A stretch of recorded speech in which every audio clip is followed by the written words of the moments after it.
You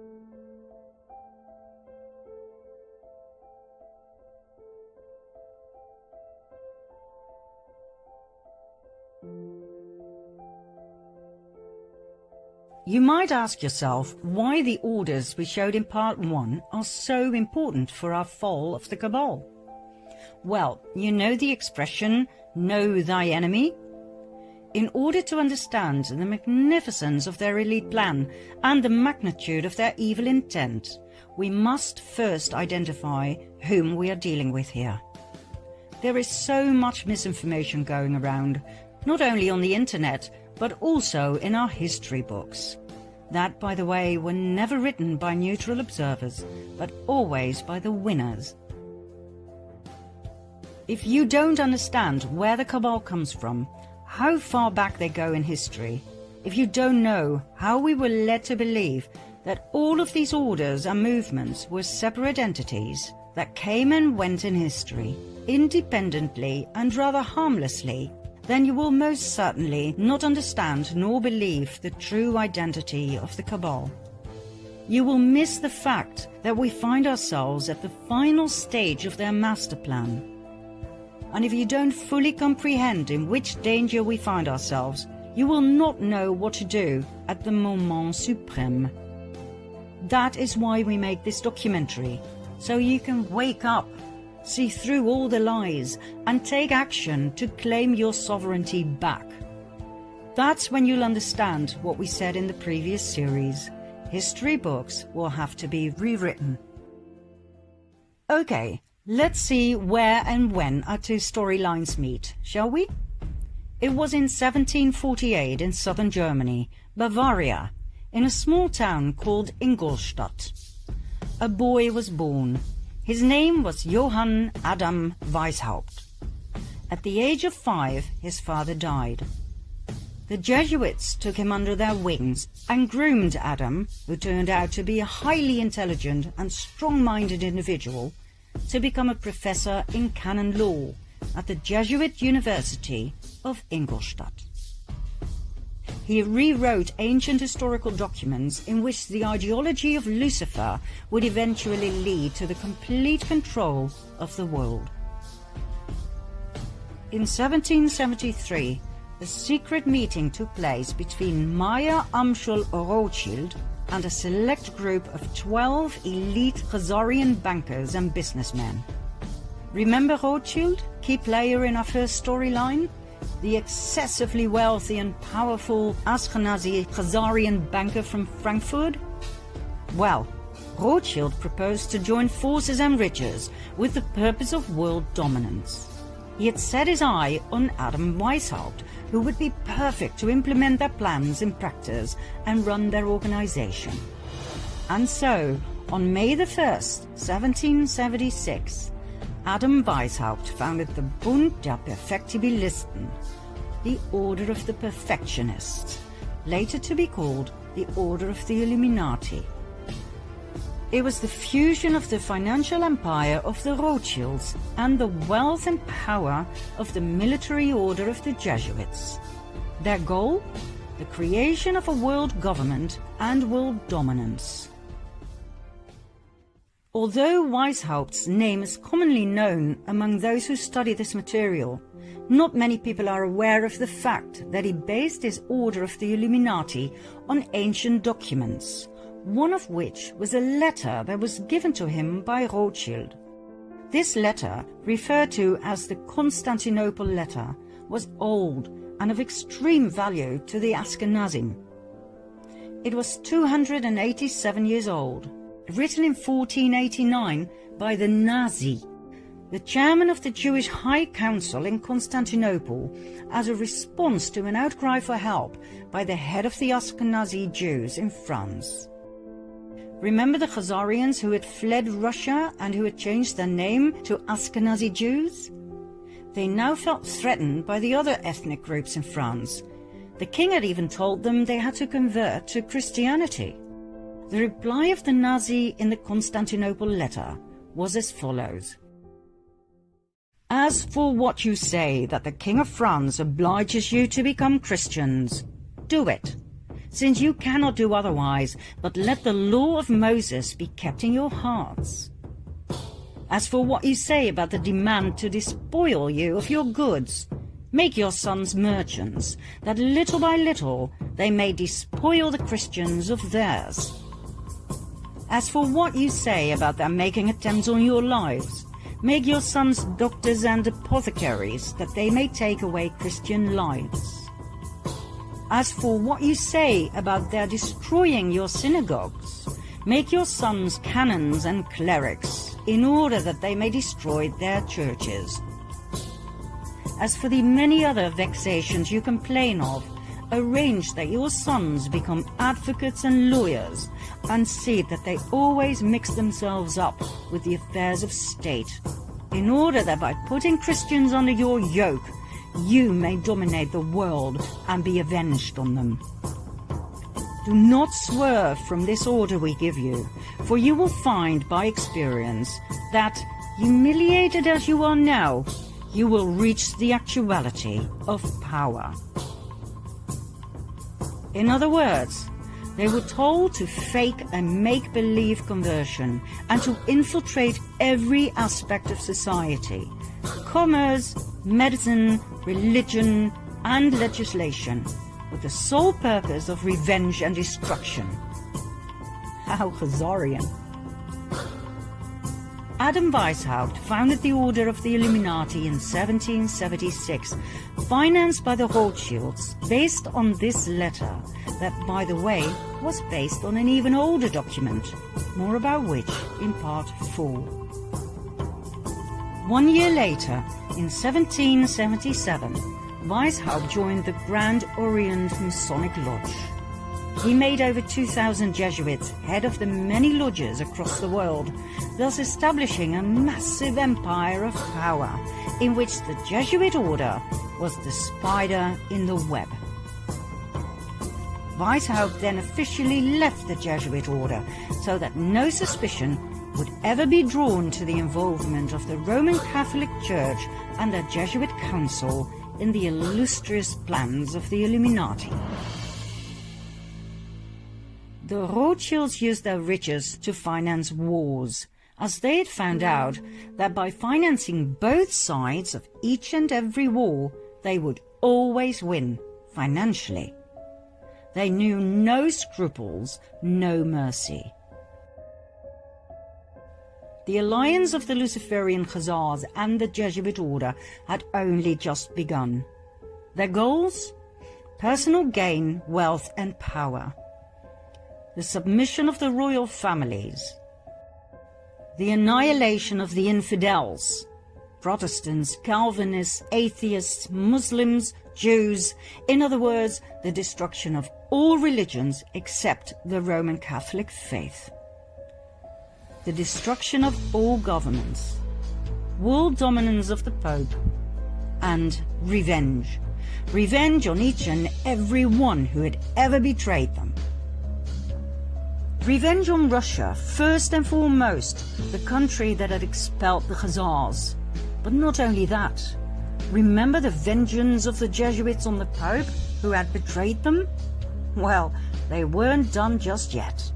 For the European kings of France, Spain, England, Austria, and so on, who had banned the Jesuit order, were about to have a taste of their wrath.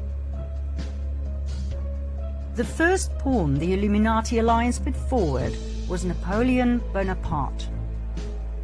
The fact that the French Revolution was indeed orchestrated by elite secret societies was documented and proven by the French Jesuit Augustin Baruel.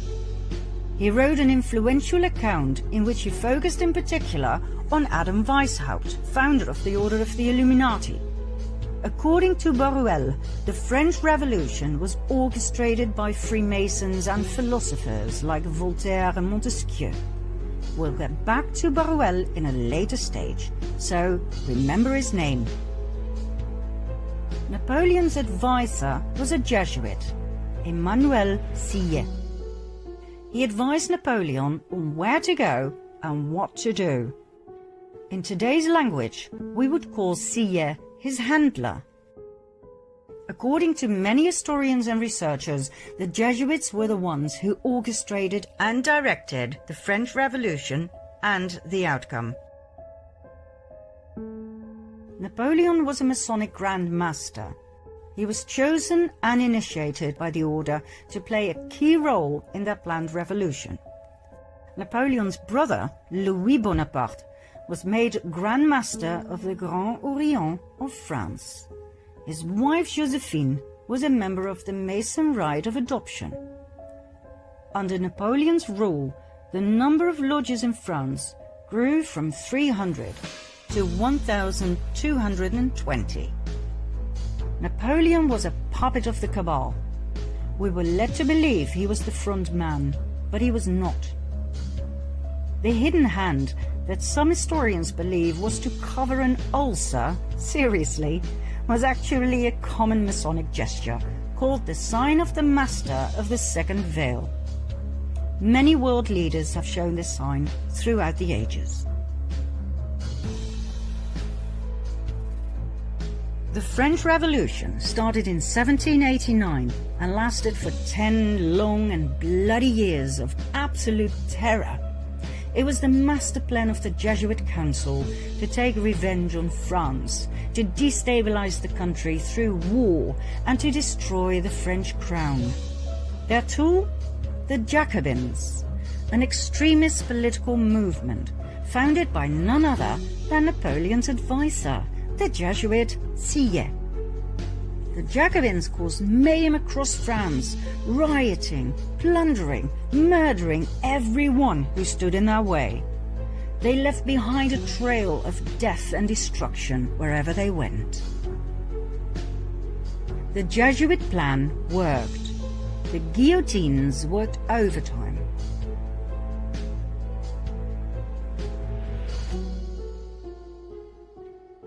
The Jesuit order is the most dangerous of all orders. It has caused more harm than all other orders. The doctrine of the Jesuits entails that their supreme general is the sovereign of sovereigns and master of the world. After the French Revolution had ended, the Napoleonic Wars started. They caused even more instability and destruction, not only to France, but to the many countries Napoleon invaded: Austria, Russia, England, Prussia, Portugal, and Spain, where the royal family was kicked out and Napoleon's older brother was put on the throne. Each and every country that had once banned the Jesuit order and the Khazarian Ashkenazi Jews was now in ruins. This was one of the order's most dominant passions: revenge. During the Napoleonic Wars, the Illuminati alliance deployed their most successful strategy. They financed both the French and the English army. It simply didn't matter who won. War was an absolute revenue model. It was the Duke of Wellington who fought Napoleon and who defeated him at the Battle of Waterloo in 1815. Nathan Rothschild, a brilliant and ruthless businessman, had his spies at Waterloo, and he had a private courier system, as he knew that fast communication was vital in business. When it was clear that Napoleon had been defeated, the message was immediately sent to Rothschild, who received the news 2 days prior to anyone else. He then made a brilliant move at the London Stock Exchange. Instead of buying English bonds, the gilts, he sold those he had. The other traders noticed and drew the erroneous conclusion that Napoleon must have won the war. They immediately sold their bonds as well, causing the gilt price to drop dramatically. That was the moment Rothschild made his move. He bought all the gilts he could lay his hands on at a very low price. By the time the others had noticed and frantically started buying again, Nathan Rothschild was excessively rich. The King of England, George III, was now heavily indebted to Nathan Rothschild, who had financed his wars. Not only had the king to pay back his debts, he had to pay interest on top of it. He was now in the pocket of the Rothschilds. I care not what puppet is placed on the throne of England to rule the empire. The man who controls Britain's money supply controls the British Empire, and I control the money supply. Next, 1914. The Illuminati alliance, that we shall refer to as the CABAL from now on, simply because it's short and to the point, caused World War I, a war initially solely between Austro-Hungary, a dual empire of Austria and Hungary on the one side, and Serbia on the other. What happened? The ruler of Austro-Hungary, Emperor Franz Joseph I, had no successor to the throne, as his only son had committed suicide. His nephew, Franz Ferdinand, became heir to the throne. But his ideas about politics were very different from his uncle's. Franz Ferdinand wanted to decentralize. He wanted autonomy for the various ethnic groups. He wanted to incorporate Serbia into the dual empire as a political entity equal to Hungary and Austria. He was a thorn in the eye of his uncle, the emperor. Although raised in the Jesuit image of his father and uncle, he had a mind of his own. He refused to adopt his uncle's political vision, and he married the woman he loved, which was so not done within the elite. At the time of extreme internal unrest, the emperor sent his nephew to the border with Serbia, where he and his wife Sophie were murdered. According to the official narrative, it was the Serbian Gavrilo Princip who pulled the trigger. And so, Austro-Hungary declared war on Serbia. Germany joined forces with Austro-Hungary. England, France, Russia, and later Italy, Romania, Bulgaria, and former Turkey, the Ottoman Empire, came to the aid of Serbia. We all know the results. 4 horror years in trenches, 9 million killed. Germany was in ruins, and that was precisely what the Jesuits had aimed for, as Germany was mostly Protestant. You may remember what it said in the Jesuit oath about Protestants. They would do absolutely anything to destroy their horrible race forever. Some historians may question or even deny the Jesuit background of the rulers of Austro-Hungary, which is odd, as they were prominent members of several Jesuit suborders, such as the Supreme Order of Christ.